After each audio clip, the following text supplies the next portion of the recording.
कई दिनों से जंगल में लगातार बारिश हो रही थी। हे भगवान, पता नहीं ये बारिश कब रुकेगी। पूरे घोंसले में बारिश का पानी टपक रहा है। अरे टूनी जल्दी भाग, कहीं ये घोंसला टूटकर गिर ना जाए। मैं लूसी को लेकर बाहर जा रही हूँ। अपनी माँ के चिल्लाने की आवाज सुनकर टूनी चिड़िया जल्दी से भागकर घोंसले से बाहर निकल आती है। अचानक तेज आवाज के साथ टुनटुनी का घोंसला टूटकर पेड़ से नीचे गिर जाता है। अब उनके पास रहने का कोई ठिकाना नहीं था। टुनटुनी चिड़िया अपनी बेटियों को लेकर बारिश में इधर उधर भटकने लगती है।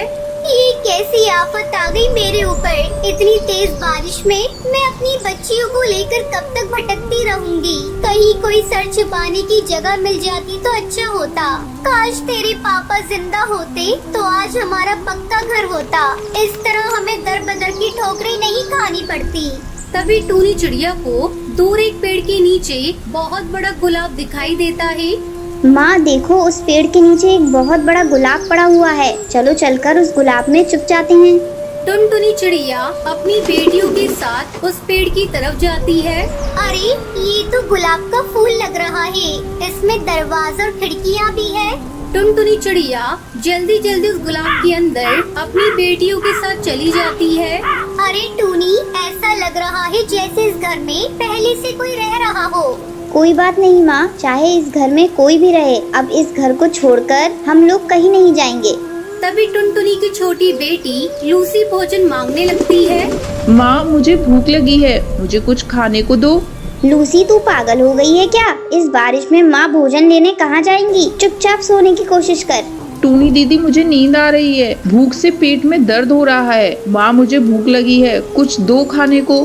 चुप हो जा कमबख्त, मेरा दिमाग मत खा। वैसे भी इस बारिश में जान बचाना मुश्किल हो रहा है और तुझे खाने की पड़ी है। टूनी, इसे थोड़ा पानी पिला दे और फिर तुम दोनों बहनें सो जाओ।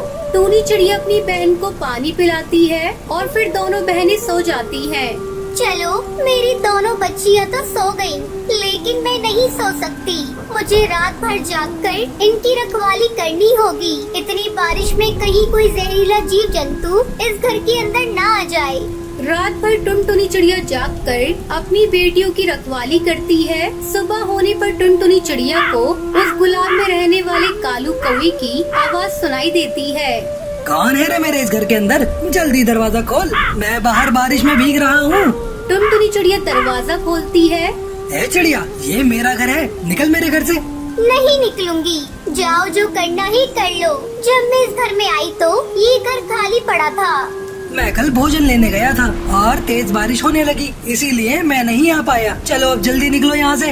अंकल, हम लोगों को यहाँ से मत निकालिए। हम लोग कहाँ जाएंगे? बारिश में हमारा घोंसला टूट गया है। मूर्ख चिड़िया, तुझे एक बार में समझ नहीं आता? मैं बोल रहा हूँ ना, ये मेरा घर है और मैं यहाँ किसी को रहने नहीं दे सकता। कालू भैया, मैं आपसे विनती करती हूँ, मुझे और मेरी बेटियों को इस घर से बाहर मत निकालिए। जैसे ही बारिश रुकेगी हम लोग यहाँ से चले जाएंगे। थोड़ी देर बाद बारिश रुक जाती है और टुनटुनी चिड़िया अपनी बेटियों को लेकर जाने लगती है। तभी कालू कौवा टुनटुनी चिड़िया से कहता है, तुम्हें कहीं जाने की जरूरत नहीं। तुम्हारा भाई इतना निर्दयी नहीं है जो तुम लोगों को इस घर से बाहर निकाल दे। अब से हम लोग साथ साथ रहेंगे। ये लो, मैं कुछ भोजन लेकर आया हूँ, खुद भी खा लो और बेटियों को भी खिला दो। कालू कौवा टुनटुनी चिड़िया को अपनी बहन बना लेता है और फिर सभी उस गुलाब के घर में खुशी खुशी रहने लगते हैं। सहारन